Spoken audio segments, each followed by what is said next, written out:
जय बाबा। Tiffin lecture में हम आगे लेक्चर देखते हैं 16 अक्टूबर 1926 का। पिछले बार का शायद रिकॉर्डिंग नहीं हुआ है, तो वो एक स्किप हो गया। 3 लेक्चर थे पिछले बार में। तो 16 अक्टूबर 1926 को शनिचर का दिन था और यहाँ पर बाबा क्रिकेट खेल रहे हैं। ऐसा बड़ा सुंदर फोटो है, एकदम जोश में है बाबा। यहाँ पर आप सभी लोग देख पा रहे हैं इसको। तो इस समय में मेहराबाद में क्या गतिविधियाँ हो रही थी, क्या गतिविधियाँ चल रही थी, ये हम देखेंगे। As described in the combined diary, the holiday of Dashera was celebrated in grand style this year. कि जैसा कि कंबाइंड डायरी में बताया गया है, इस साल दशहरा बड़ा धूमधाम से मनाया गया। After taking part in a game of hockey with the school boys, Baba was given a ceremonial bath by the Mandali. कि बाबा जो स्कूल के बच्चे थे उनके साथ बाबा ने हॉकी खेले, उनके साथ वो शामिल हो गए हॉकी की गेम में।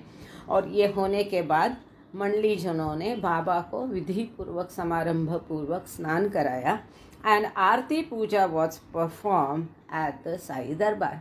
और बाबा की आरती और पूजा साई दरबार में की गई थी। और जब ये बाबा की पूजा होती थी उन दिनों पहले बाबा उपासनी महाराज और बाबा जान की भी पूजा करते थे। अब आप सबके मन में ये सवाल होगा कि जब बाबा ने बताया है कि कर्मकांड नहीं करना है, पूजा अर्चा नहीं करना है, इसका कोई महत्व नहीं है, तो फिर ये कैसे? तो ये इन दिनों की बात है, शुरू के दिनों की बात है, जब मंडली जनों को बाबा ही ईश्वर है, अवतार है, ये अभी पता नहीं था। उन्होंने ये बड़े महात्मा के तौर पर, सदगुरु के तौर पर बाबा को उन्होंने, वो बाबा के पास अपने आध्यात्मिक प्रगति के लिए आए थे। और जैसे कि तभी का माहौल था कि अगर जब तक वो शिष्य या मंडली जन उसके संस्कार बाबा ख़त्म करके उसको अपने तरीके से मोल्ड नहीं करते, तब तक, जैसा मतलब बच्चों को अगर स्कूल की उस बच्चे में स्कूल की चाहत निर्माण करनी है, पैदा करनी है, तो हमको जैसे उसको कई सारे अट्रैक्शन देने पड़ते हैं, आकर्षण उसको लुभाने के लिए देने पड़ते हैं। तो उसी प्रकार उन दिनों बाबा ठीक है, हिंदुओं को एकदम स्ट्रिक्टली वेज चाहिए, अलग से उनका कुकिंग चाहिए, ठीक है वैसा।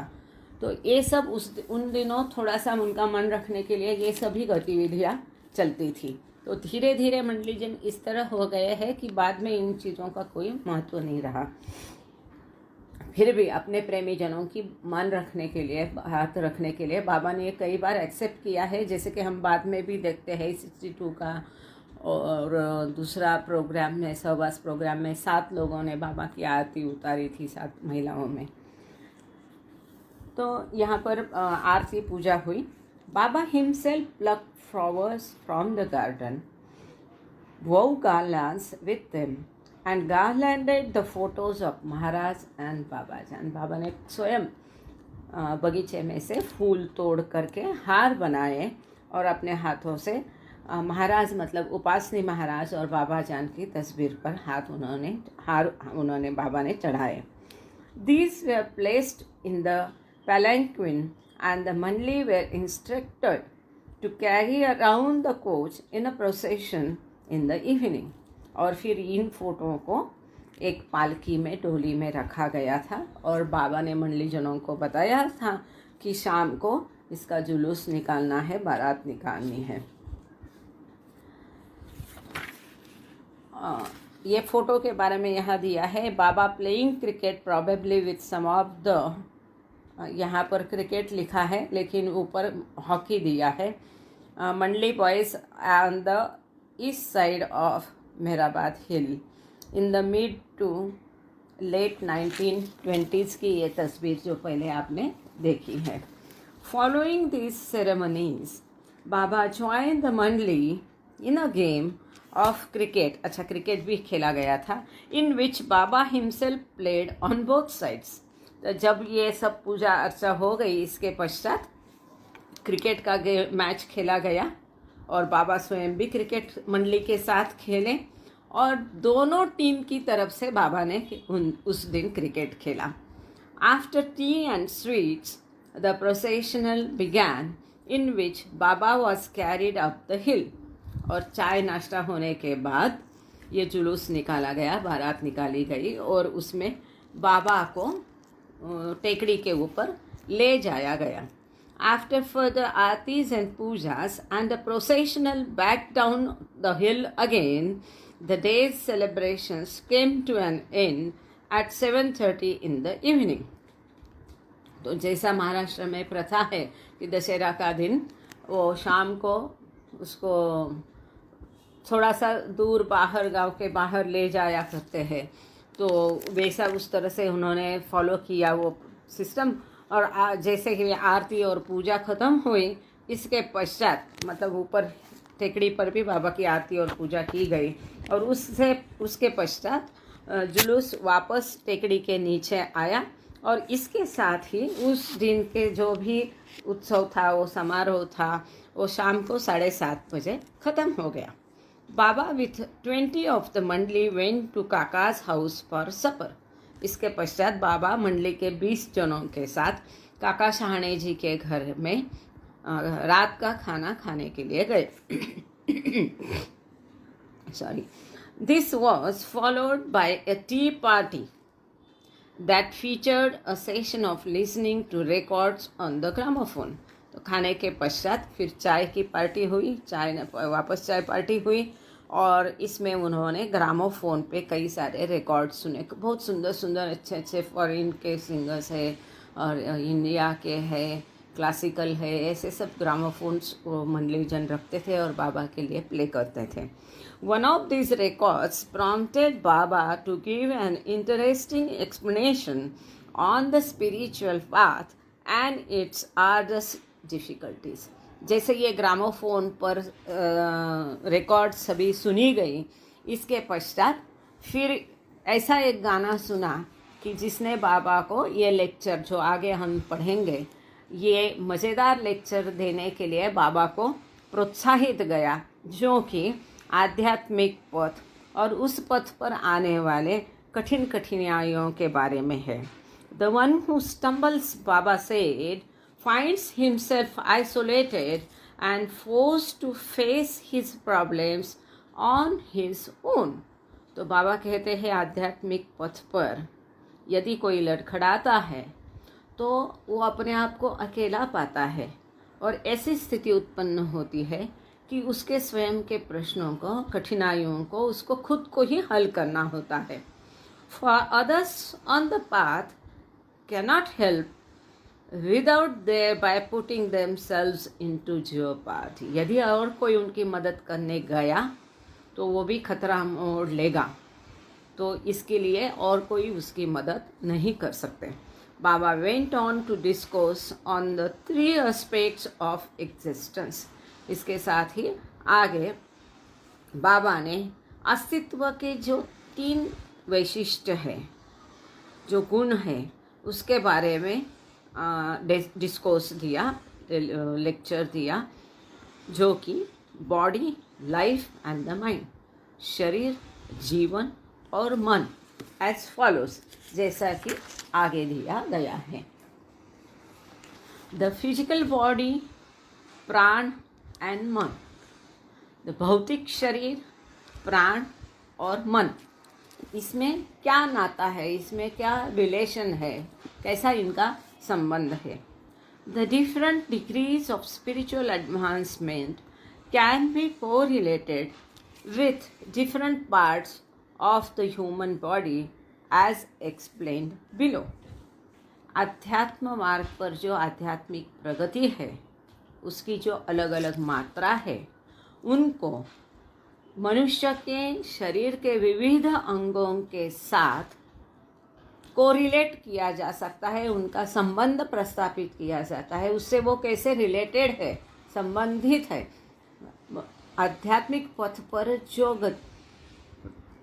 प्रगति है वो मनुष्य के शरीर के साथ, शरीर के कैसे मिलती जुलती है, कैसे संबंधित है, इसको आगे विशद किया गया है, एक्सप्लेन किया गया है। तो point number 1, we ordinary people find our place in the physical world, that is sharir lok, in the plum, which is to say, in the vicinity of the navel, bimba dunti, not higher।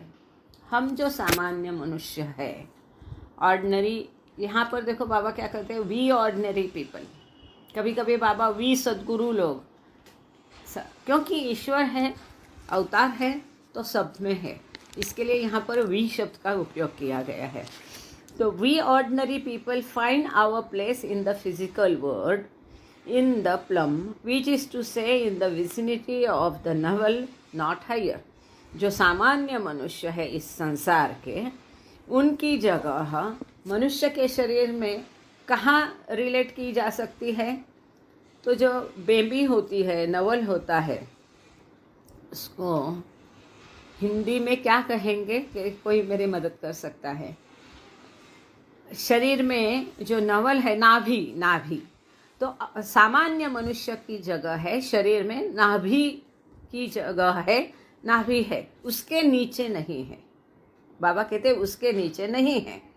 सामान्य मनुष्य की जगह, जो इस संसार के सामान्य मनुष्य है, इनकी जगह है मनुष्य के शरीर। जैसा अभी पहले हमने देखा कि आध्यात्मिक प्रगति, उस पथ पर जो लोग हैं और शरीर, इनको कैसा कोरिलेट किया जा सकता है? तो शरीर को अगर देखा जाए तो वो नाभि के पास सामान्य मनुष्य की जगह है, उसके ऊपर नहीं है। अब इसमें यहाँ पर कुछ फुटनोट्स दिए हैं। A few main ideas from this lecture on the cosmological significance of the human body and its correlations with various spiritual stations are recapitulated in the lecture of 20th November 1926, page 319। अब हम लोग page number 276 में और 16 अक्टूबर का lecture हम देख रहे हैं। यहाँ एडिटर ने फुटनोट डाल के ये बताया है कि इसी विषय में जो कॉस्मोलॉजिकल सिग्निफिकेंस है मनुष्य शरीर और उसका संबंध विविध आध्यात्मिक स्टेशंस के से कैसा है, इसके बारे में आगे भी इन डिटेल लेक्चर बाबा ने 28 नवंबर को दिया गया है। हम देखेंगे उसको बाद में। For a full review of the topic of subtle physiology in Meher Baba writing, see appendix उन्होंने दिया है। अब यहाँ प्लम ये शब्द क्या है, इसके बारे में एक छोटा नोट है। एक तो बॉडी प्लेस दिया है। Though the editors cannot find this usage attested in Hobson Jobson or other sources of Indian English language slang, the term plum is meant to refer to the abdominal region or more particularly the belly button. Perhaps the implied metaphor compares the belly button to a plumb bob. The fine point at the end of the plumb bob corresponds to the navel as the point from which the body originates। यहाँ पर यह कहा गया है कि इस diary में plum ये जो शब्द है इन्होंने दिया गया, इनको डिक्शनरी में कहीं मिला नहीं है। ये कहते हैं कि प्लम शायद नाभि को कहा गया है कि जहाँ से, नाभि से पूरा मनुष्य का शरीर निर्मित किया जाता है, originates. Perhaps on a cosmological level, this is to be associated with the Om point, कि इसको ओम पॉइंट या क्रिएशन पॉइंट से उसको कोरिलेट संबंध इसका किया जा सकता है। कितना अजीब बात है। कल बाबा की 25 फरवरी जन्मदिन है और ये सब बातें आज हाँ लेक्चर में आ रही हैं। For further discussion see appendix. Okay, अब नेक्स्ट फुट नोट है, bimba refers to the disc shape of the sun और मून। हाँ देशपांडे भाऊ, जय बाबा बोला।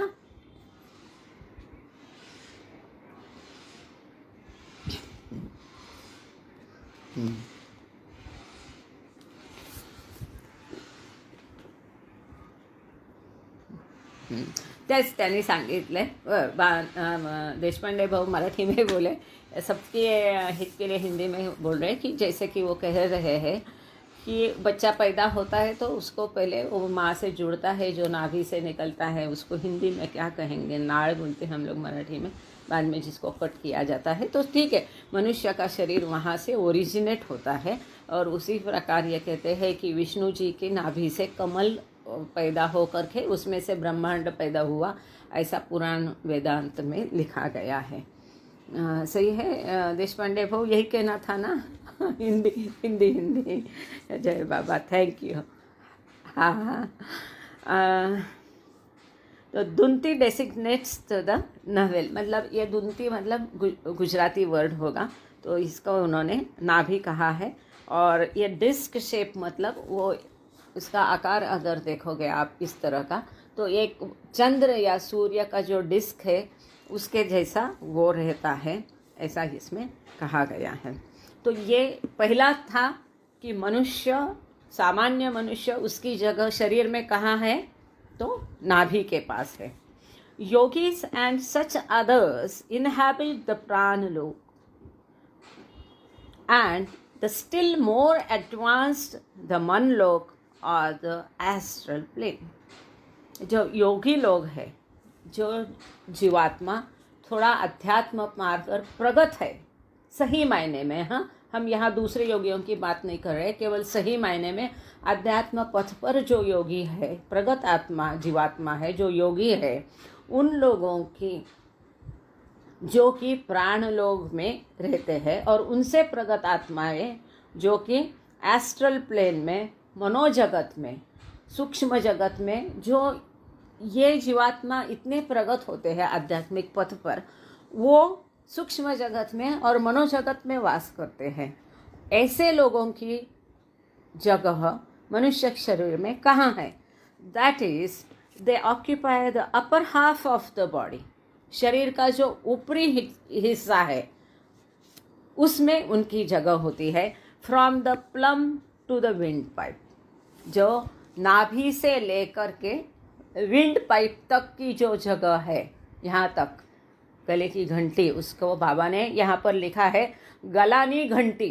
गलानी घंटी मतलब यहाँ पर विंड पाइप शुरू होता है या ख़त्म होता है, जो भी है, तो यहाँ ये दिखाया गया है गला की घंटी। तो जो योगी लोग हैं उनकी जगह नाभि से लेके विंड पाइप तक, इस जगह मनुष्य के शरीर की जो जगह है, इसमें इसको कंपेयर किया जाता है, संबंध किया जा सकता है कि जो योगी लोग एडवांस्ड है उनसे। अब इसमें जो फुटनोट दी गई है उसको मैं पढ़ती हूँ। प्राणलोक मीन्स एनर्जी वर्ल्ड, ऊर्जा का जगत। तो प्राण जगत मतलब ऊर्जा, सूक्ष्म मतलब ऊर्जा का जगत जो है, सूक्ष्म लोक, सूक्ष्म जगत। मनोलोक मीन्स माइंड वर्ल्ड, मनोजगत, जिसको कारण जगत कहते हैं।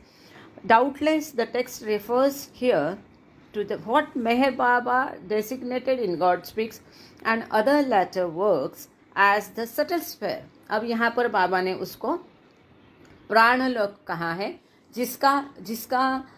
जिसके लिए गॉड स्पीक्स में बाबा ने सटल स्फेयर का शब्द यूज़ किया। यही तो सूक्ष्म जगत, प्राणलोक या सटल स्फेयर या सूक्ष्म जगत जिसको हम कहते हैं, and the mental sphere respectively, मतलब कारण जगत या मनोजगत। तो बाबा ने ये कई बार आपण टिफिन लेक्चर में देखा है, मेहर बाबांच्या अध्यात्म पर लेख व संदेश ये मराठी किताब में देखा है, डिस्कोर्सेस में, गॉड स्पीक्स में, हर जगह बाबा ने इसकी जो है कि सूफिज्म में इसको क्या कहते हैं, वेदांत में क्या कहते हैं, ये सारी टर्म्स दी गई है कि सूक्ष्म जगत और मनोजगत। द ऊला ऑफ द, सॉरी, बहुत छोटे जब अक्षर होते तो मुझे पढ़ने में नहीं होता है, थोड़ा वो फुटनोट बहुत छोटे फॉन्ट में दिया है, वो दिक्कत जाती है। द ऊला ऑफ द थ्रोट, गुजराती, ये गलानी घंटी जो बोला है कि यहाँ पर है, इसको गलानी घंटी बोलते हैं। ठीक है, तो सेकेंड पॉइंट में, पहले पॉइंट में बाबा ने बताया कि सामान्य मनुष्य की जगह ये मनुष्य के शरीर में नाभि के पास होती है, जो उससे प्रगत आत्मा है, जैसे कि योगी है, उससे भी प्रगत जीवात्मा है, जो सूक्ष्म जगत और मनोजगत में रहते हैं, उनकी जगह नाभि से ऊपर और विंड पाइप तक या गला की घंटी तक उनकी जगह रहती है। वहाँ पर उनको कोरिलेट किया जा सकता है, उनकी आध्यात्मिक प्रगति को मनुष्य के इस पार्ट से कोरिलेट संबंध किया जा सकता है। मैं कोशिश कर रही हूँ, धीरे धीरे थोड़ा क्लिष्ट हो सकता है, लेकिन आराम आराम से जा करके वापस रिपीट करके उसको रिपीट कर करके थोड़ा उसको एक्सप्लेन करने की मैं कोशिश कर रही हूँ। यदि डिफ़िकल्ट लगे तो प्लीज़ बता देना। हाँ, आपको इसमें से क्या समझा ये भी आपने बाद में बताना है। तीसरा पॉइंट है सद्गुरु और हायर स्टेज। मनुष्य कोई आध्यात्मिक प्रगति नहीं। इसके बाद योगीज, थोड़े प्रगत आत्मा जो सूक्ष्म जगत रहते हैं, और उससे प्रगत आत्मा जो मनोजगत में रहते हैं। यहाँ तक हमने देखा। उससे प्रगत क्या है? सद्गुरुज, तो जो बहुत ज़्यादा प्रगत है। अब उनकी जगह बहुत इंटरेस्टिंग है, मनुष्य की शरीर में कहाँ होती है। Sadgurus occupy the central position between the eyes. ये रहा, आई होप आप मुझे देख रहे हैं, ये रहा, इसलिए मैंने अभी बताया नहीं उनको वो चित्र दिखाने को। दो आँख के बीच में ये जो जगह है, जिसको हम बोलते हैं, यहाँ पर तीसरी आँख होती है। हम सभी को पता है शंकर जी की तीसरी आँख जहाँ लगाते हैं, वो जगह रहती है सद्गुरु लोगों की। क्यों? आगे बहुत सुंदर स्पष्टीकरण बाबा ने दिया है, और ऐसा केवल बाबा ही कर सकते हैं। Sadgurus occupy the central position between the eyes at the point of what is called the third eye and बे आँखनी वच्चोवा। गुजराती में बे आँखनी वच्चोवा, दो आँख के बीच में की जगह जो है, जिसको थर्ड आई बोलते हैं, तीसरी आँख की जगह पर सद्गुरु लोगों का वास रहता है। क्यों? They descend through the lower planes as far as the plum and ascend back all the way to the ब्रह्मांड। ऐसा क्यों? सद्गुरु कौन है? आप और हमारे जैसे इस भौतिक जगत में जिन्होंने जन्म लिया है और हर कई जन्मों से, युगों से प्रगत होकर वो इस जन्म में उनको ईश्वरी साक्षात्कार होता है। इसी शरीर में उनको ईश्वरी साक्षात्कार होने के बाद उसी ब्रह्मानंद आनंद में डूबे रहने के बदले अपने कर्तव्य निभाने के लिए जो इस सृष्टि का और अपना भान वापस लाकर अवतरित होते हैं, मतलब दूसरा जन्म नहीं, उसी जन्म में वापस अपने शरीर का भान लाते हैं और इस सृष्टि के लिए कार्य करते हैं। और जिनको बाबा ने उच्चतम अवस्था कही है वो होते हैं सद्गुरु, क्योंकि गॉड रियलाइजेशन के बाद तो आनंद ही आनंद है। इसके बावजूद वो आनंद में डूबे रहने के बदले आपके हमारे जैसे लोगों का मार्गदर्शन करने के लिए इस सृष्टि में वो रहते हैं, अपना देह टिका के रहते हैं। तो इसीलिए यहाँ पर लिखा है they descend from through the lower planes, जो नीचे की भूमिकाओं में से चढ़ते चढ़ते वो इस अवस्था में आते हैं। तो नाभि से चढ़ के वो इस अवस्था तक आते हैं, और इस अवस्था में आने के बाद हम सब के लिए वो वापस डिसेंड होते, वापस नीचे नाभि तक उतरते हैं। मतलब उनका प्रगति पीछे जाता है नहीं, अपना असीम आनंद, अनंत ज्ञान, अनंत शक्ति, ये सब रखने के बाद सृष्टि की मदद के लिए वो वापस डिसेंड होते हैं, मतलब नीचे उतरते हैं, अवतरित होते हैं। They descend through the lower planes as far as the plum and ascend back all the way to the ब्रह्मांड। और वापस ब्रह्मांड, यहाँ पर सद्गुरु है, यहाँ से हम लोगों की मदद के लिए वो अवतरित होते हैं, नीचे उतरते हैं नाभि के पास। और जब अपना काम खत्म होता है तो वो कहाँ जाते हैं? वापस ऊपर चढ़कर ये ब्रह्मांड है, तो इस ब्रह्मांड मतलब ये माथा है ना, शरीर का सबसे उच्चतम हिस्सा कौन सा है, ये माथा। तो इस ब्रह्मांड, इसे ब्रह्मांड बाबा ने कहा है। अभी इसको बाबा संबंध कर रहे हैं मनुष्य के शरीर को आध्यात्मिक प्रगति के साथ। तो सद्गुरु का स्थान होता है दो आंखों के बीच में, जो कि अपनी अवस्था सद्गुरु पद प्राप्त करने के बाद नीचे उतरते हैं नाभि तक, और अपना कार्य खत्म होने के बाद वापस चढ़ जाते हैं, ब्रह्मांड पद पाते हैं। वापस पढ़ती हूँ। Sadguru occupy the central position between the eyes at the point of what is called the third eye, बे आँखनी वच्छोई। They descend through the lower planes as far as the plum and ascend back all the way to the Brahman at the top of the head. Thus, the Sadgurus inhabit, निवास करते कहाँ पर? What could be called the junction between the material and the spiritual, the lower and the higher planes. तो ये जो junction है, उच्चतम भूमिका और नीचतम भूमिका, इन दोनों का जो जंक्शन है, यहाँ पर वो सद्गुरु का निवास होता है। The Sadgurus inhabit what could be called the junction between the material and the भौतिक जगत और आध्यात्मिक जगत की जो जंक्शन है, वहाँ पर नीचे की भूमिकाएं और उच्चतम भूमिकाओं का जो जंक्शन है, बिंदु है जहाँ मिलते हैं, ख़त्म होते या शुरू होते, ऐसे भूमिकाओं में सद्गुरु का निवास रहता है। तो यहाँ पर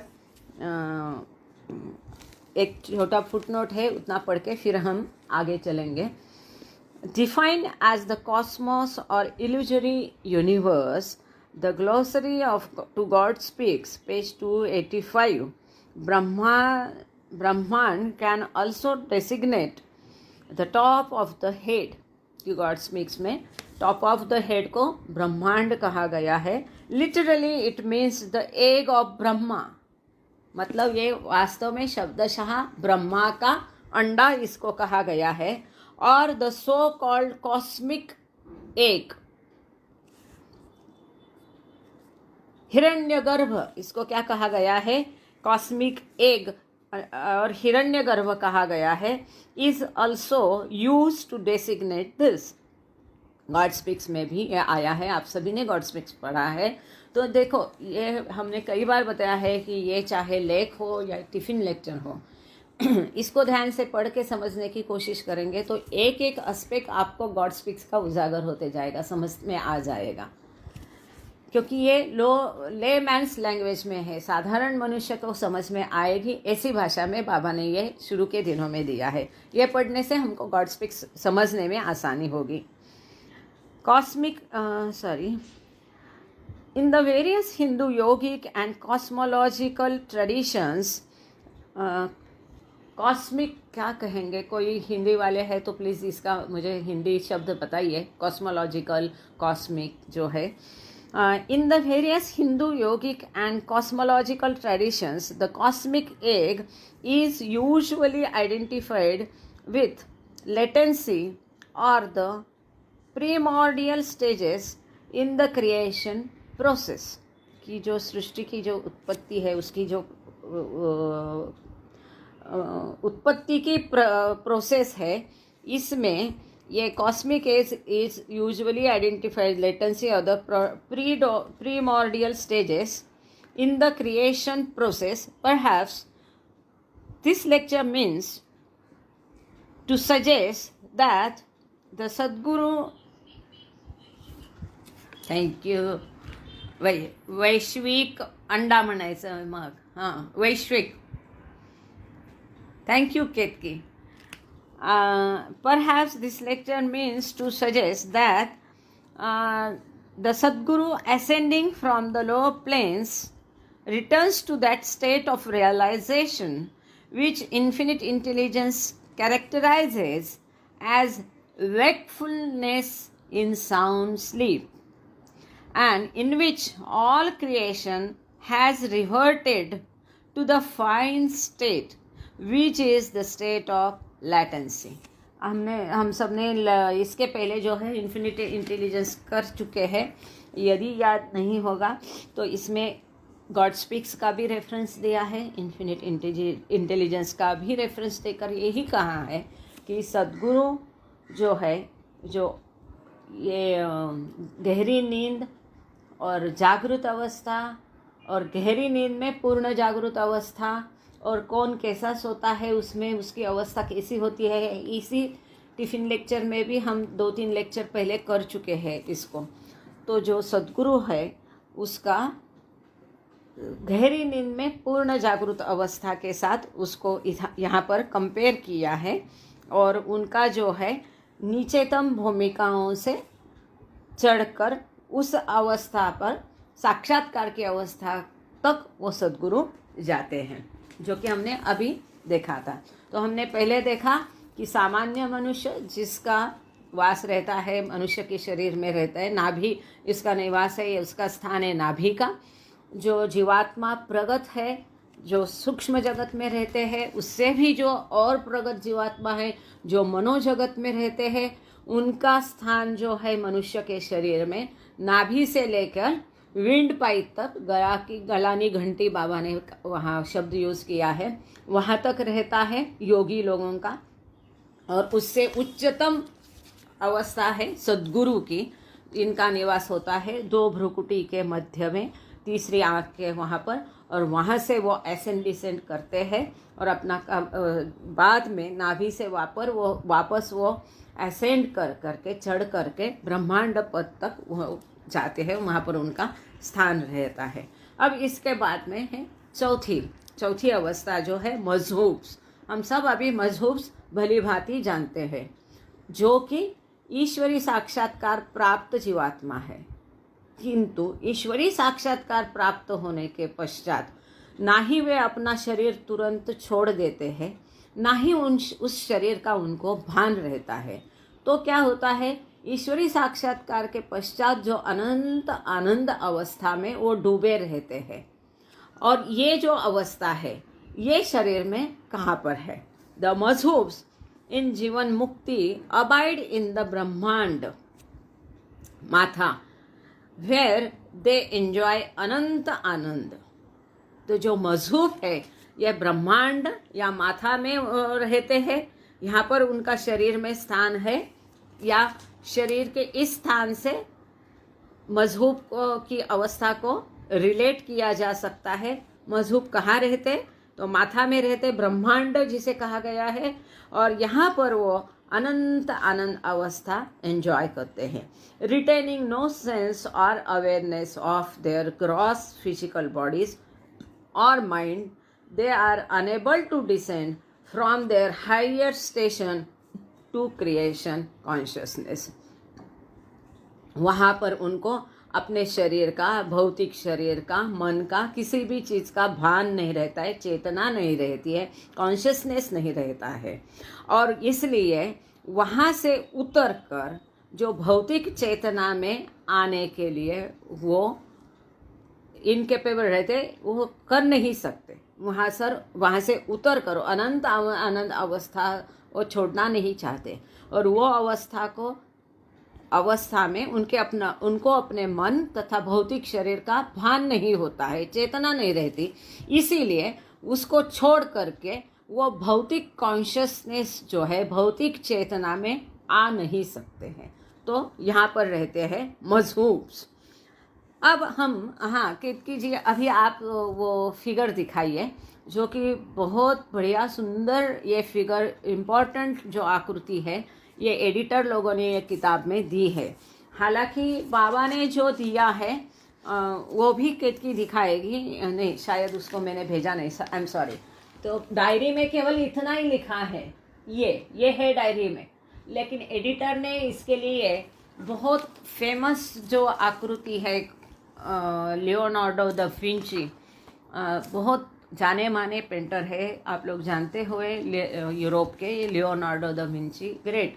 तो उन्होंने जो शरीर की आकृति बनाई, उसका उपयोग एडिटर्स ने यहाँ पर किया है। तो वो आकृति को देख करके हम आगे वापस इसी चीज़ को समझ लेंगे। केत कीजिए, आप आकृति को दिखा सकते हैं। आपने दिखा है तो मैं आपको पिनअप करती हूँ।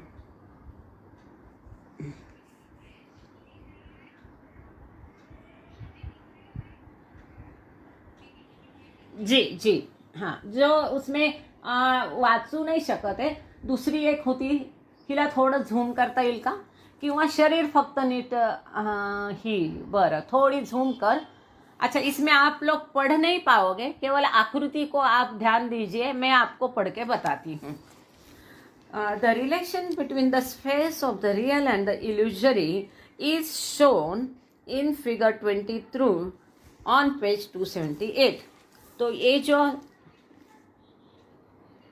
बढ़िया, अब हाँ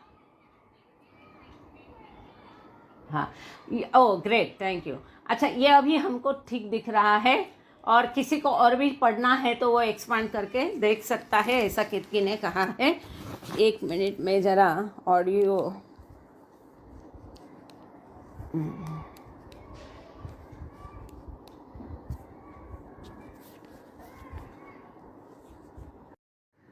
यहाँ पर the relation between the space of the real and the illusory is shown in figure 23। तो ये जो आप रेखा चित्र सामने देख रहे हैं, इसमें एक क्षेत्र या गोल, ये जो स्फेयर्स है, जो असली और जो भ्रममय क्षेत्र है, उसको इसमें कैसा संबंध है, इसको इस रेखा चित्र में बताया गया है। Each of this 4 human types, जो हमने अभी 4 मनुष्य के प्रकार देखे, एक तो सामान्य मनुष्य जिसका स्थान नाभि है, जो योगीज है इनका स्थान है विंड पाइप और नाभि इसके बीच का, जो सद्गुरु है इनका 2 आँख के बीच में स्थान है, तीसरी आँख की जगह, और जो मजहूब है इनका ब्रह्मांड मतलब माथे के ऊपर स्थान है। तो इस तरह से जो अभी हमने 4 प्रकार देखे हैं, इसको अलग तरीके से हम देखेंगे, ऐसा बाबा ने कहा है। और ये मैं पढ़ती हूँ, और बाद में हम आकृति का एक्सप्लेनेशन की तरफ चलेंगे, क्योंकि वही है जो अभी तक हमने देखा है वहाँ लिखा हुआ। Those confined to the physical sphere, which is to say the generality of mankind, are capable of grasping only things within the domain of intellect। Number 1, सामान्य मनुष्य, जो इस भौतिक जगत में है, ये भौतिक क्षेत्र से जुड़े हुए हैं। ये जनरल सामान्य जो मनुष्यगण है, जनता है, ये कैसे हैं कि वो सब कुछ केवल अपने बुद्धि से ही समझ सकते हैं। जो भी बुद्धि के क्षेत्र में कक्ष में आता है उसको ही वो समझ सकते हैं, ग्रास्प कर सकते हैं। अब दूसरा जो है, persons inhabiting the pranaloka and manaloka, that is yogis can read the minds and hearts of others like seeing images in a mirror। दूसरे टाइप के जो है मनुष्य, जो कि योगीज है, जो कि सूक्ष्म जगत और मनोजगत में रहते हैं, जो कि प्रगत और उससे भी प्रगत आत्माएं रहती है आध्यात्मिक पथ पर, ये लोग क्या कर सकते हैं कि और लोगों के मन और हृदय को पढ़ सकते हैं, जो कि आईने में अपना प्रतिबिंब देखने जैसा होता है। They do so through the exercise of the higher power of intellect which they have succeeded in developing. ऐसा वो कैसा कर सकते हैं कि उन्होंने जो उच्च शक्तियाँ प्रकट की है, जो उनका आध्यात्मिक पथ पर विकास है, उसके दौरान इन योगियों ने जो उच्च शक्तियाँ प्राप्त की है, उन शक्तियों के माध्यम से या उन शक्तियों के कारण वो औरों के विचार और मन पढ़ सकते हैं।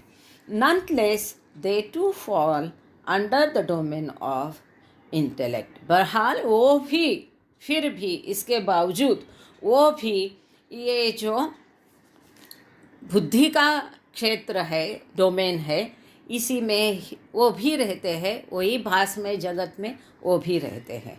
तो पहला देखा है कि सामान्य मनुष्य उसकी बुद्धि के क्षेत्र में, कक्षा में जो आता है उसको ही वो केवल समझ सकता है। दूसरे जो है योगी, वो उनका और प्रगत शक्तियों के माध्यम से औरों के मन और हृदयों को पढ़ सकते हैं। तीसरा, सद्गुरुस who have transcended the mind and intellect know this ins and outs of the three universes through their gyan and through the use of their powers shakti they help others। और तीसरे जो सद्गुरु जो हाईएस्ट स्थान है, सद्गुरु क्या है? जो अवतरित हुए हैं। हमने अभी देखा है कि ईश्वर साक्षात्कार के बाद में जो अवतरित हुए हैं वो सद्गुरु, वो क्या करते हैं? मन और बुद्धि इसके माध्यम से ये जो तीनों जगत है, तीनों भवन है, इन तीनों भवनों को पूरा जानते हैं, उसका पूरा इन्स एंड आउट्स जानते हैं, अंदर बाहर से जानते हैं।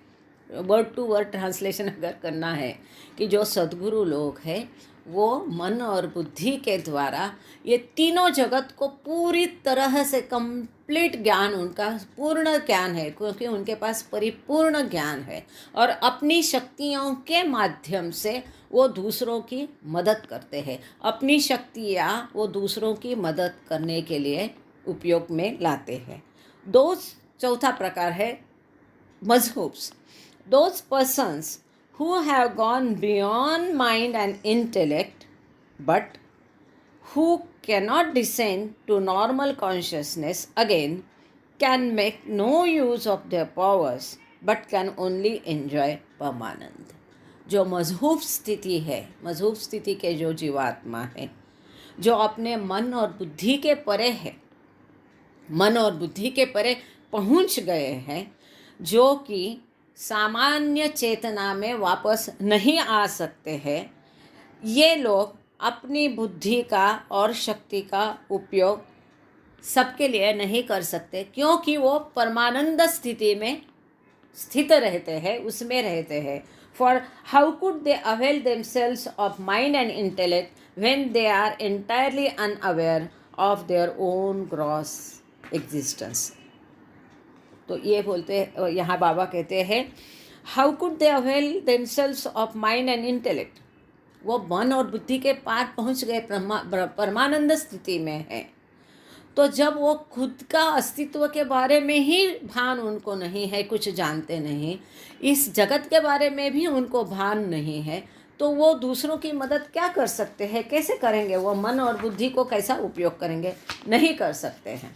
तो यहाँ पर ये फिगर 23 दी गई है। तो हमने क्या देखा है पहले कि मनुष्य का स्थान जो है शरीर में नाभि के पास है, योगियों का स्थान जो है नाभि और विंड पाइप के बीच में है, सद्गुरु का स्थान जो है वो जंक्शन पर है और दो भ्रुकुटी के मध्य तीसरी आँख की जगह है, और मजहूब का स्थान माथा में है। सामान्य मनुष्य अपनी बुद्धि की कक्षा में जो आता है उसको ही केवल समझ सकते हैं।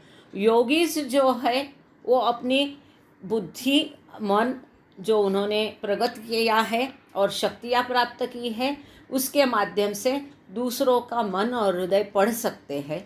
सद्गुरु जो है वो बुद्धि और मन के परे पहुँचे हुए हैं और इसीलिए संपूर्ण ज्ञानी है, परिपूर्ण ज्ञान उनके पास होता है, और इसीलिए वो तीनों जगत को पूरा अंदर बाहर से कंप्लीट पूर्णतया जानते हैं और अपनी शक्तियों का उपयोग औरों की मदद के लिए कर सकते हैं। वेयर एज अगेंस्ट दिस, इसके विपरीत जो मजहूब है वो परिपूर्ण साक्षात्कारी होने के बावजूद भी अपनी परमानंद स्थिति में होने के कारण और उनको अपने शरीर और जगत का भान नहीं होने के कारण किसी की मदद नहीं कर सकते। अब हम जो ये आकृति ये है फिगर 23 आपके पास में है, इसको एक बार पढ़ते हैं और इसका एक्सप्लेनेशन आगे पढ़ लेंगे। थोड़ा सा यवतमाल वालों को मैं सॉरी कहती है, इनसे पारना अभी हम जैसा कि बाबा का कल बर्थडे है तो यवतमाल सेंटर के ओर से आज पारना बाबा का गाया जाएगा। जस्ट ये लास्ट है, इसके बाद में हम यवतमाल सेंटर का पारना सुनेंगे। आज उनके लिए थोड़ा समय दिया है। ये जो फिगर है 23, the cosmological significance of the human body parts, तो मनुष्य के जो शरीर के विविध अंग है उसका वैश्विक दृष्टया कैसा महत्व है। तो इसमें आकृति में दिया है फर्स्ट जो है स्फेयर्स है, डिवाइन नेचर, उसका अवस्था कैसा होता है, दैविक अवस्था कैसा होता है, और उसका शरीर का अंग कौन सा होता है और कौन सा ह्यूमन टाइप है।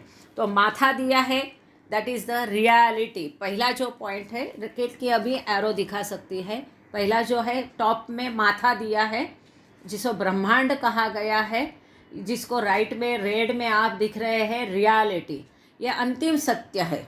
और ये कौन सी अवस्था है? सच्चित आनंद अवस्था है। और ये शरीर का कौन सा अंग है? तो शरीर का ये मुकुट है, टॉप मोस्ट अंग है, जिसे क्राउन ऑफ द हेड या ब्रह्मांड कहा गया है। और यहाँ पर कौन लोग रहते हैं? तो मजहूफ या जीवन मुक्त जो है वो लोग यहाँ पर रहते हैं। दूसरा जो है जंक्शन, जिसको हमने कहा है दो भ्रुकुटी के मध्य, या जैसे कि शंकर जी की तीसरी आँख आपको यदि मालूम हो, दो भ्रुकुटी के मध्य की या तीसरी आँख जिसको हम कहते हैं, ये भौतिक और आध्यात्मिक का जंक्शन है, मध्य बिंदु है। तो यहाँ पर इसको जंक्शन कहाँ है? यहाँ कौन रहता है? सद्गुरु लोग रहते हैं, कि जो कि Sadgurus at the junction between the real and the illusory, जो भौतिक और वास्तव जो जगत है, इसके बीच में अप एंड डाउन, उतार निचार, असेंड डिसेंड करते रहते, कैसा हमने अभी थोड़ी देर देखा। और इसको शरीर का कौन सा अंग है? तो तीसरी आँख है, दो आँखों के बीच में जो तीसरी आँख की जगह है वो ये जंक्शन है। अब इसके नीचे आते हैं जंक्शन, मतलब ये जो गलानी घंटी है, तो ये है गलानी घंटी, वहाँ कौन रहता है? मन या माइंड। और इसके बीच में, मतलब जिसको हम विंड पाइप और नाभि के बीच में की जगह बोले हैं, इसके बाद में है, मतलब ये जो गलानी घंटी है ये मनोजगत का हुआ। और इसके बीच में है प्राण एनर्जी, मतलब सूक्ष्म जगत हुआ। और इसके नीचे में है नाभि है। अब ये जो गलानी घंटी से एक लाइन निकली है, उसके नीचे एक लाइन निकली है, इसको यहाँ पर रेड में दिया है इल्यूजन, क्योंकि इल्यूजन ये तीसरा रेड में पॉइंट है। तो यहाँ पर ये सूक्ष्म जगत और मनोजगत, यहाँ पर ये शरीर का कौन सा पार्ट है? तो जो नाभि और विंड पाइप के बीच का भाग ये है। और यहाँ पर कौन रहता है? वही जीवात्मा रहते हैं जो आध्यात्मिक प्रगत पथ पर प्रगत और अधिक प्रगत है, जो कि सूक्ष्म जगत और मनोजगत में रहते हैं। वो लोग इस जगह पर रहते हैं, विंड पाइप की जगह पर, या नाभि से विंड पाइप तक की जो जगह है उसमें उनका स्थान है। और सबसे नीचा लास्ट लाइन है, जिसको ब्लैक लेटर में सबसे नीचे लिखा है बोल्ड में, ग्रॉस बॉडी। ये कैसा है? ये दैविक अवस्था में इसे क्या करेंगे? स्थूल शरीर। और ये शरीर का कौन सा पार्ट है? तो नाभि पार्ट है। और यहाँ पर कौन रहते हैं? सामान्य व्यक्ति, सामान्य लोग, जो कि ये संसार में आपके हमारे जैसे जो सामान्य लोग हैं, उनका स्थान शरीर में नाभि की जगह है, उसके नीचे नहीं, उसके ऊपर भी नहीं। तो ये आकृति हमने शॉर्ट में समझा ली, इसको पहले हमने पढ़ लिया था। अब आगे चलते हैं, इसके फिगर के बारे में एंड नोट, फुट नोट, मतलब इसके फिगर के बारे में एडिटर्स ने जो लिखा है वो थोड़ा मैं शॉर्ट में पढ़ती हूँ। यवतमाल चलेगा ना 5 मिनट देशपांडे हो, क्योंकि इतना ख़त्म करने के बाद ये लेक्चर ख़त्म हो जाएगा, क्योंकि यवतमाल में उनका आज ध्वजारोहण भी रहता है। तो थोड़ा टाइम है, 5 मिनट में ख़त्म करते हैं हम। मैंने सोचा था शॉर्ट लेक्चर है, जल्दी हो जाएगा। कोई बात नहीं, आगे चलते हैं।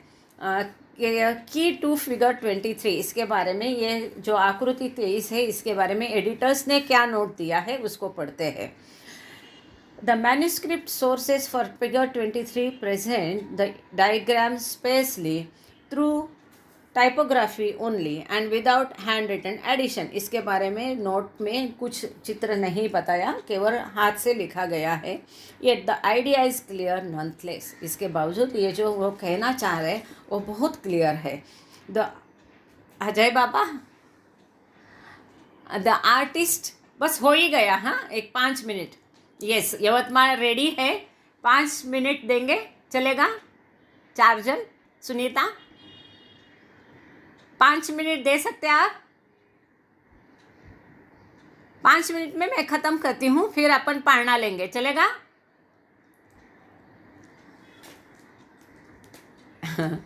जय बाबा. The artist editorial team has expanded and developed drawing entirely upon the idea. हां चालेल, हां बंद केला तरी चालेल. थँक्यू केतकी. 1 मिनिट राहू दे केतकी, राहू दे थोडा वेळ. सॉरी केतकी असू दे, 2 मिनिट राहू दे. मी सांगते. जय बाबा. तो ये बुक की जो एडिटोरियल टीम है, इसके जो आर्टिस्ट है, उन्होंने ये ड्राइंग डेवलप किया जो आप देख रहे हैं. और ये कैसा डेवलप किया है? Entirely upon the idea content that language of Baba's discourse, जो बाबा ने डिस्कोर्स में दिया है वो पूरा इस फिगर में आया है. तो कैसा? The 3 right hand columns correlate human body parts, जो हम देख चुके हैं. In the upper half of the human form, शरीर में मनुष्य के जो ऊपर है, with different human types and spheres of existence, अलग अलग मनुष्य के प्रकार, जो कि योगी, सद्गुरु, मजहूब, सामान्य, और उनका अस्तित्व, और ये शरीर में वो कैसा कोरिलेट करते हैं, इस आकृति में बखूबी बताया है जो बाबा ने ये डिस्कोर्स में दिया है. All of this is explained in Baba's Tiffin lecture. His verbiage there is borrowed and paraphrased in this part of the figure. कि जो बाबा का शब्द बाहुल्य है इस फिगर में बखूबी आया है, सुंदर तरीके से आया है. अब ये फिगर कहाँ से आई, ये जानना आपके लिए बहुत रोमांचकारी है, इंटरेस्टिंग है, ज़रूर जानिए. The drawing on the left is from Leonardo da Vinci's famous Vitruvian Man. तो लियोनार्डो दा विंसी बहुत प्रसिद्ध पेंटर है. इनका बहुत प्रसिद्ध ये चित्र है जो विट्रुवियन मैन नाम से ये प्रसिद्ध है.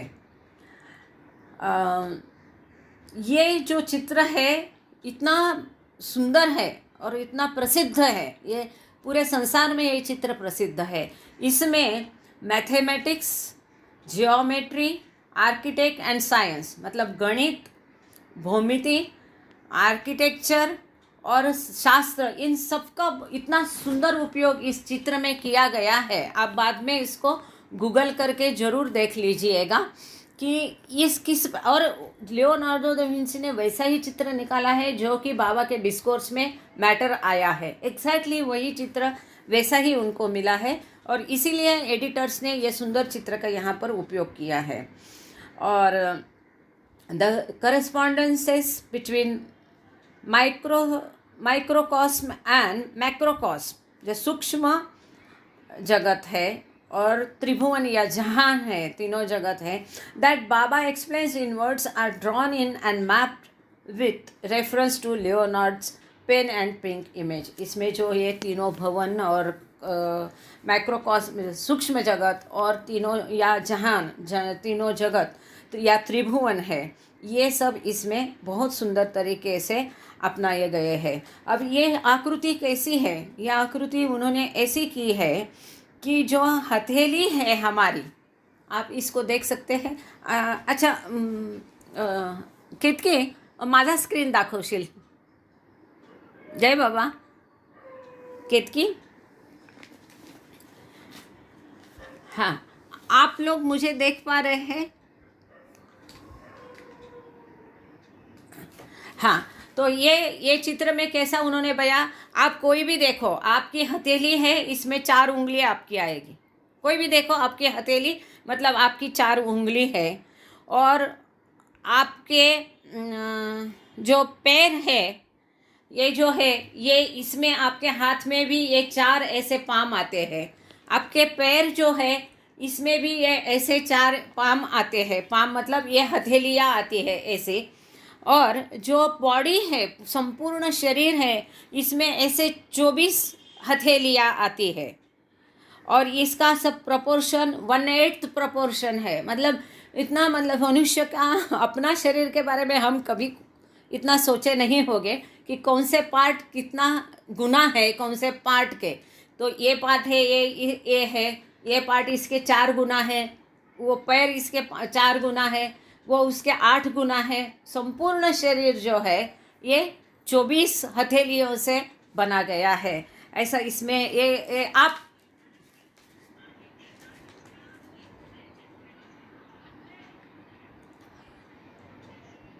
Very good, please. हाँ,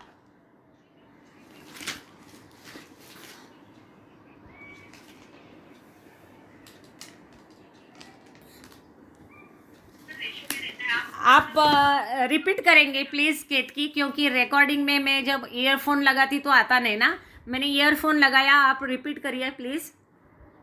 गोल्डन रेशो बोलते हैं इसे, और कुदरत से ही, नेचर से ही ये सब हमें ये मिला है। और खुद बाबा कितने इंटेलिजेंट थे और कितने महान मैथमेटिशियन थे, इससे ये पता चलता है कि हम बच्चों को बताते हैं कि व्हाट इज गोल्डन रेशो। और ये जो कृपा ताई ने बताया है ना कि मतलब लियोनार्डो दा विंसी ये बहुत पुराने चित्रकार थे, और उनके चित्र में, हर चित्र में एक मतलब ये गोल्डन रेशो से ही पूरा मैथमेटिक्स से ये बना रहता था।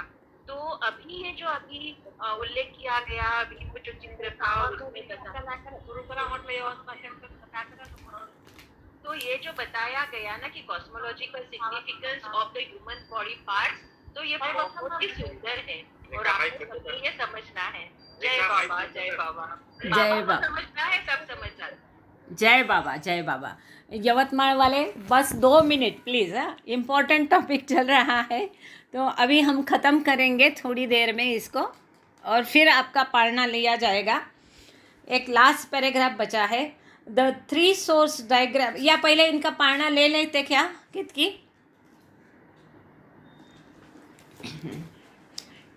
ये लोग थोड़ा सा रेसलेस हो रहे हैं। उनका बाबा का ही कार्यक्रम वहाँ पर भी है, उनका झंडे का है।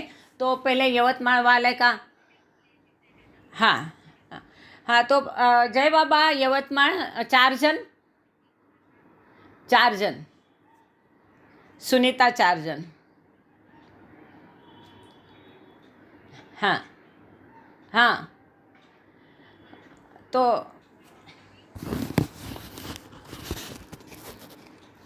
अभी यवतमाल सेंटर से बाबा का जन्मदिन के प्रति पालना गाया जाएगा। जय बाबा, आप शुरू कर सकते हैं। शुरू करूँगा।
हमेशा लियोनार्डो दा विंसी ने येलो प्रिफर किया है उसकी सारे चित्रों में। तो और जैसा कि उन्होंने कहा कि ये चित्र में भौमिति, गणित, आर्किटेक्ट और शास्त्र सभी का उपयोग करके कि शरीर का कैसा प्रपोर्शन है और इतना सुंदर तरीके से उसका ये जो वैश्विक है इसके साथ में आध्यात्मिक प्रगति का इसके साथ में क्या नाता है, ये बाबा का जो डिस्कोर्स है ये आकृति पूरेपूर उसमें बता रही है। केतकी जी, आप और कुछ इसके बारे में बोलना चाहोगे? बाकी लोग अपना माइक प्लीज़ बंद करिए, अभी 2 माइक मुझे दिख रहे हैं अभी भी चालू। केतकी, आप कुछ बोलना चाहेंगे? और जय बाबा। केतकी,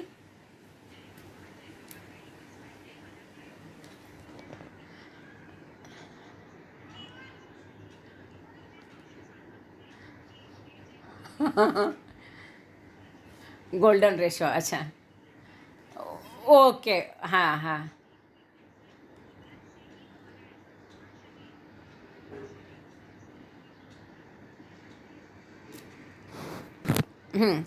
The 3 source diagrams all pose a common problem. The artist editor team has had to reverse the order of information to make sense of it. अच्छा, इसका कोई हमको यहाँ पर ये नहीं है कि उन्होंने इसको सीक्वेंस को बदल करके बाबा के डिस्कोर्स के लिए इसको कैसा यूज़ किया, ऐसा उन्होंने यहाँ बताया है। तो अपना लेक्चर यहाँ पर ख़त्म होता है। अभी ग्रुप में किसी को भी कुछ शंका है, पूछना है, बताना है तो वो बोल सकते हैं। जय बाबा। येतोय। जय बाबा। थोडासा कमी येतोय. जय बाबा, थोडासा कमी येतो.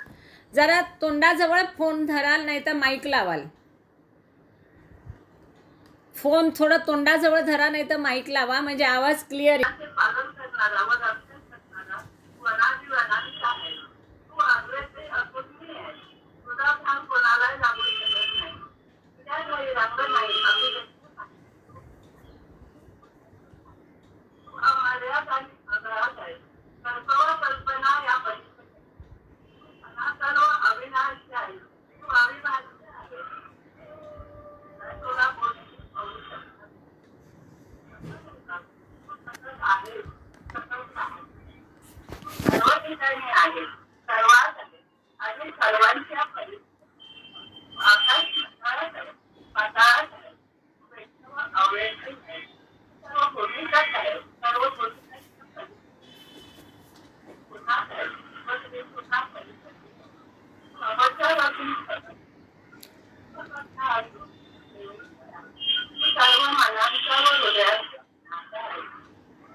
शक्तिवासीम तू ज्ञानसिंधू आहे, सर्वज्ञ अनंत ज्ञानी आहेस.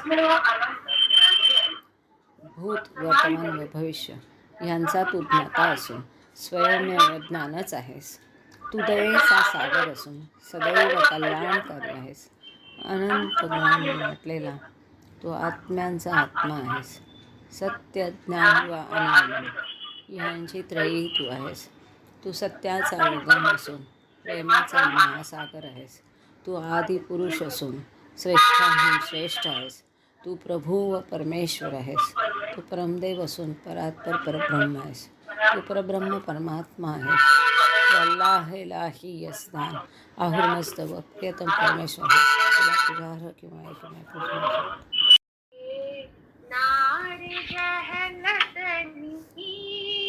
कर खुद रत्ने फरमातू छेलागी आशु भक्तों ने के बख्शे नूरे मातू अयामोर शरणे चरण पर तुझ ना धरिए सर खुदाना जात थी वाके पथई पे वो मेहर बातू तुझे माँ ली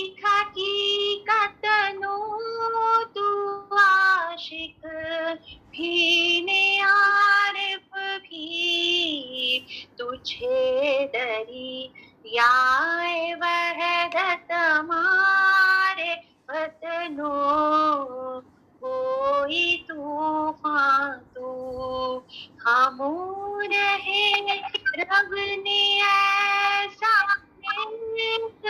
बख्श जे ज्ञान जतनु के तू पर महात्मा ज्ञानी છે ને મુખ તારે રફાતું ખુદાના પ્રેમનો પ્યાલો પિલાવી મસ્ત હમને કર છે તુજ પર જાન સદ કે સાખિયા पीधे पयमा तू हमारी नाव खर दरिए तरावे तो हमें तरिए हमारा ना खुदाय मेर बाबा छे निगे बातू हमारा ना खुदाय मेर बाबा छेनी गे बातू बुझावे नार जहलतनी कर कुदरत परमातु चलागी आशुभ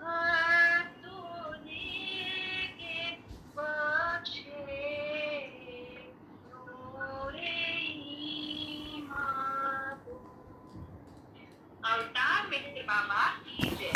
अवतार मेहर बाबा की जय। अवतार मेहर बाबा